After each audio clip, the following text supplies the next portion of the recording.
પિતા બાપના નામને માન મહિમાને ગૌરવ હોજો. Good morning, hallelujah.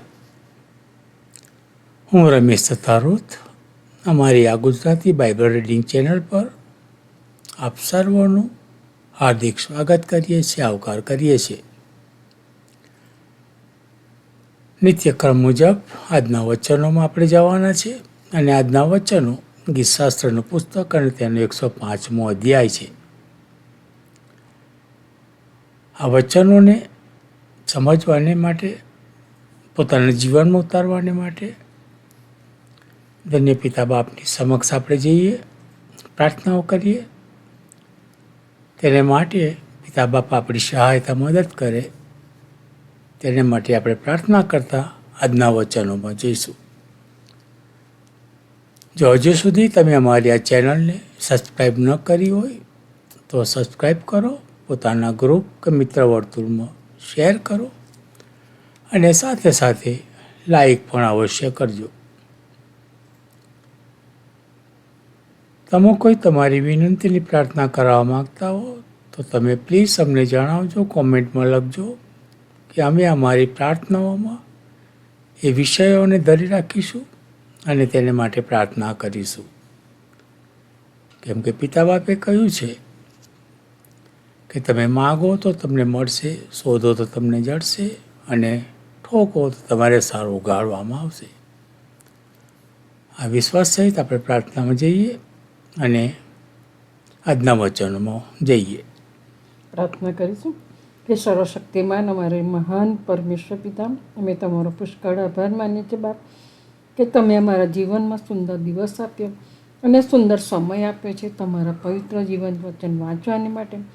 એના માટે અમે તમારો પુષ્કળ આભાર માનીએ છીએ. ત્યારે તમારા વચનો પર પુષ્કળ આશીષ અને તમારી કૃપા આપજો અને જે તમારા દીકરા દીકરીઓ સાંભળે છે પ્રભુ, એક એકને તમારા આશીર્વાદથી ભરપૂર કરજો પ્રભુ. અમારી રૂકી પ્રાર્થના તમારા વહાલા દીકરાના નામથી માગીએ છીએ. સાંભળો અને સ્વીકાર કરજો બાપ. આમીન. પવિત્ર પુસ્તક બાઇબલ ગીતશાસ્ત્રનું પુસ્તક અને તેને 105મો અધ્યાય. યહોવા અને તેમના લોકો. યહોવાનો આભાર માનો, તેમના નામની વિનંતી કરો, લોકોમાં તેમના કૃત્યો પ્રસિદ્ધ કરો, તેમની આગળ ગાઓ, તેમના સ્તોત્ર ગાઓ, તેમના સર્વ આશ્ચર્યકારક કામોનું મનન કરો, તેમના પવિત્ર નામનું તમે અભિમાન કરો. યહોવાની શોધનારના હૃદયો આનંદ પામો. યહોવાની તથા તેમના સામર્થ્યને શોધો, સદા તેમના મુખને શોધો. તેમણે જે આશ્ચર્યકારક કામો કર્યા છે તે યાદ રાખો, તેમના ચમત્કારો તથા તેમના મુખના ન્યાય વચનો યાદ રાખો. તેમના સેવક ઇબ્રાહીમના સંતાન યાકૂબના પુત્રો, તેમના પસંદ કરેલા, તેમને તમે યાદ રાખો. તે આપણા ઈશ્વર યહોવા છે. આખી પૃથ્વીમાં તેમના ન્યાયના કૃત્યો પ્રસિદ્ધ છે. હજારો પેઢીઓને આપેલું પોતાનું વચન, એટલે પોતાનો કરેલો કરાર તેમણે સદાકાળ યાદ રાખ્યો છે. એટલે જે કરાર તેમણે ઇબ્રાહીમ સાથે કર્યો હતો અને ઈશાક પ્રત્યે પ્રતિજ્ઞા કરી હતી અને નિયમ તરીકે એ જ વાત યાકૂબને માટે તેમણે સ્થાપન કરી, જેથી તે ઇઝરાયલને માટે સદાકાળનો કરાર થાય. તેમણે કહ્યું, આ કનાન દેશ હું તને આપીશ, તે તારો ઠરાવેલો વારસો થશે. તે વખતે તેઓ સંખ્યામાં થોડા હતા, છેક થોડા, અને વળી તેમાં તેઓ મુસાફર હતા. તેઓ એક દેશથી બીજે દેશ અને એક રાજ્યમાંથી બીજા રાજ્યમાં ફરતા. તેમણે તેઓ પર કોઈને જુલમ કરવા દીધો નહીં. તેમને લીધે તેમણે રાજાઓને શિક્ષા કરી. તે એમ કહેતા, મારા અભિષિક્તોને છેડશો નહીં, મારા પ્રબોધકોને ઉપદ્રવ ન કરો. વળી તેમણે દુકાળને તે દિવસ દેશમાં આવવાની ફરમાવી અને રોટલીનો આધાર તદ્દન તોડી નાખ્યો. વળી તેમણે તેઓની આગળ યુસુફ, કે જે ગુલામ તરીકે વેચાઈ ગયો હતો, તેને મોકલ્યો. તેમના વચનનો સમય આવી પહોંચ્યો ત્યાં સુધી તેઓએ તેના પગોમાં બેડીઓ નાખી. તે લોઢાની સાંકળોમાં રહ્યો. યહોવાના વચનથી તેની કસોટી કરવામાં આવી. રાજાઓએ માણસોને મોકલીને તેને છોડાવ્યો. લોકોના અધિપતિઓએ તેનો છુટકારો કર્યો. તેણે તેને પોતાના મહેલનો કારભારી અને પોતાની સર્વ મિલકતનો વહીવટદાર ઠરાવ્યો કે તે પોતાની મરજી પ્રમાણે રાજ્યના અમીરોને કબજે રાખે. અને તેના મંત્રીઓને સમજણ આપે. વળી ઇઝરાયેલ મિસરમાં આવ્યો. હામના દેશમાં યાકૂબે મુકામ કર્યો. તેમણે પોતાના લોકોને ઘણા આબાદ કર્યા અને તેમના દુશ્મનો કરતાં તેઓને બળવાન કર્યા. તેમણે પોતાના લોકો પર દ્વેષ રાખવાને તથા પોતાના સેવકોની સાથે કપટથી વર્તવાને તેઓ એમની બુદ્ધિ ફેરવી નાખી. તેમણે પોતાના સેવક મૂસાને તથા પોતાના પસંદ કરેલા હારૂનને મોકલ્યા. તેઓએ તે લોકોમાં તેમના ચિહ્નો બતાવ્યા. વળી હામના દેશમાં ચમત્કારો પ્રગટ કર્યા. તેમણે અંધકાર મોકલ્યો એટલે અંધારું થયું. તેઓ તેમની વાતની સામા થયા નહીં. તેમણે તેઓનું પાણી લોહી કરી નાખ્યું અને તેઓના માછલા મારી નાખ્યા. તેઓની જમીનમાં પુષ્કળ દેડકા પેદા થયા. હા, તેઓ છેક રાજમહેલના ઓરડા સુધી ભરાયા. તે બોલ્યા એટલે ડાંસ તથા જુઓ તેઓની સર્વ સીમોમાં ભરાયા. તેમણે વરસાદને સ્થાને કરા મોકલ્યા. તેઓના દેશના ભડભડતો અગ્નિ સળગાવ્યો. તેઓના દ્રાક્ષાવેલાઓ તથા અંજીરીઓ પણ તેમણે ભાંગી નાખ્યા અને તેઓની સીમોના વૃક્ષો તોડી પાડ્યા. તે બોલ્યા એટલે અગણિત કીડો તથા ઈયળો આવ્યા.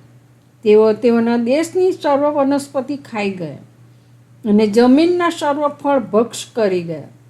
તેઓના દેશમાંના સર્વપ્રથમ જન્મેલાને એટલે તેઓના મુખ્ય બળવાનોને ઈશ્વરે મારી નાખ્યા. તે તેઓને સોના રૂપા સહિત કાઢી લાવ્યા અને તેઓના કુળોમાં કોઈ પણ નિર્બળ ન હતું. તેઓ ગયા ત્યારે મિસરના લોકો આનંદ પામ્યા, કેમ કે તેમને લીધે તેઓ ત્રાસ પામ્યા હતા. તેમણે આચ્છાદનને માટે વાદળું પસાર્યું. વળી રાત્રે અજવાળું આપવા માટે અગ્નિ મોકલ્યો. તેઓએ માંગ્યું ત્યારે ઈશ્વર લાવરીઓ લાવ્યા. આકાશમાંની રોટલીથી તેઓને તૃપ્ત કર્યા. તેમણે ખોડક તોડ્યો એટલે પાણી નીકળી આવ્યું. તે નદી થઈને સૂકા પ્રદેશમાં વહેવા લાગ્યું. તેમણે પોતાના સેવક ઇબ્રાહીમને આપેલા પોતાના પવિત્ર વચનનું સ્મરણ કર્યું. પોતાના લોકોની આનંદ સહિત તથા પોતાના પસંદ કરેલાઓને ઉલટભેર તે કાઢી લાવ્યા. વળી તેમણે તેઓને વિદેશીઓના દેશ આપ્યા અને તે લોકોએ કરેલા શ્રમના ફળનો વારસો તેમને મળ્યો, જેથી તેઓ ઈશ્વરના વિધિઓ માને અને તેમના નિયમ પાળે. તમે યહોવાની સ્તુતિ કરો. પ્રભુ તેના વાંચેલા વચ્ચેને પુષ્કળ આશીષ અને કૃપા. પ્રાર્થના કરીએ. આકાશ જેનું રાજ્યાસન ને પૃથ્વી જેનું પાયાસન છે, એવા અમારા સૈન્યોના દેવ રાજાધિરાજ, તમારી સમક્ષ અમારા મસ્તકોનું આવીને અમે તમારી સમક્ષ આવ્યા છે બાપ. ત્યારે તમે અમારી સહાયતા મદદ કરજો, અમારી પ્રાર્થના સાંભળજો, અમારી આજીજી અમારા કાલાવાલા તમે કાને ધરજો બાપ. વિશેષ પિતા બાપ, આ તમારા જીવંત પવિત્ર વચનોને પણ તમારી આશીષની વર્ષા થવા દેજો બાપ. આ વચનો હજારો લાખો લોકો સુધી પ્રચાર પ્રસાર પામે અને કોઈક એકાત્મા તમારા રાજ્યમાં જીતાય, તેને માટે પણ અમે તમારી સહાયતા મદદ માગી લઈએ છીએ. અમારા કાર્યને તમે આશીર્વાદિત કરો છો બાપ, આભાર માનીએ છીએ. વિશેષ પિતા બાપ, અમે જાણીએ છીએ નથી જાણતા એવા કોઈ પણ ભાઈ કે બહેન બીમાર હોય, હોસ્પિટલમાં હોય કે ઘરોમાં હોય, તે તમામને અમે તમારી સમક્ષ લાવીએ છીએ. તમારા ઘાયલ તંદુરસ્ત હાથના સ્પર્શ વડે તેઓને સ્પર્શો અને તેઓ સંપૂર્ણ સાજાપણ પ્રાપ્ત કરે અને સઘળા કુટુંબો તમારા નામને માન મહિમાને ગૌરવ આપે તેવી કૃપા તમે થવા દેજો. અકસ્માતે ઘાયલોના ઘા તમે રૂઝવજો બાપ. ગરીબ અનાથ વિધવાઓની સહાયતા મદદ કરજો બાપ.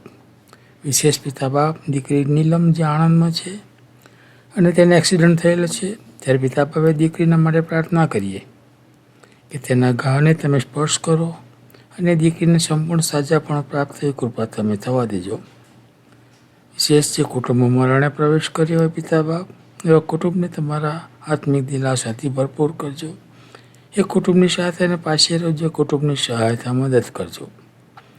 જે કુટુંબોની અંદર પિતા બાપ નોકરી ધંધા નથી, આજીવિકાના સાધન નથી અને તેઓ તમને કાલાવાલા કરે છે, આજીજીઓ કરે છે, ત્યારે પિતા બાપ તમે તેઓની પ્રાર્થનાઓ સાંભળો, તેઓના કાલાવાલા આજીજીઓને સાંભળો અને એવા કુટુંબોને નોકરી ધંધા મળી રહે, કામ ધંધા રોજગાર મળી રહે અને તેઓને આજીવિકાનું સાધન પ્રાપ્ત થાય, તેને માટે તમારા અખૂટ ભંડારમાંથી તેઓને માટે તે પૂરું પાડજો બાપ. પિતા બાપ, અમારા દેશ અમેરિકાને તથા અમારા દેશના રાજનેતાઓને અમે તમારી સમક્ષ લાવીએ છીએ. તમારી આશીષને વરસાદ તેઓની પર થવા દો, અમારા દેશો પર થવા દો બાપ. અમારા દેશના રાજનેતાઓને તમે સાચપો સંભાળો, બુદ્ધિ જ્ઞાન અને ડાપણથી ભરપૂર કરો. તેઓની શારીરિક તંદુરસ્તી બક્ષો અને શેતાની ખરેક બાબતોથી તમે તેઓને સંભાળી રાખો બાપ. અમે પિતા બાપ પાપી મનુષ્યો છીએ, પડપણના પાપી એવા અમે પાપી માનવીઓ છીએ. પણ પિતા બાપ, તમારા એકના એક દીકરા ઈસુ ખ્રિસ્તના લોહી દ્વારા તમે અમને ખંડી લઈને તમારા બાળકો બનાવ્યા છે અને તમને બાપ કહેવાનો જે અધિકાર આપ્યો છે એ રૂએ પિતા બાપ, અમે તમારી સમક્ષ આવીને તમને બાપ કહીએ છીએ અને તમને આજીવિકા અને કાલાવાલા કરીએ છીએ. ત્યારે અમારી આ સગડી અરજો વિનંતીઓ તમારા પુત્ર ઈસુ મસીહના નામમાં તમારી સમક્ષ લાવીએ છીએ. સાંભળો અને તેને માન્ય કરો પિતા. આમીન આમીન.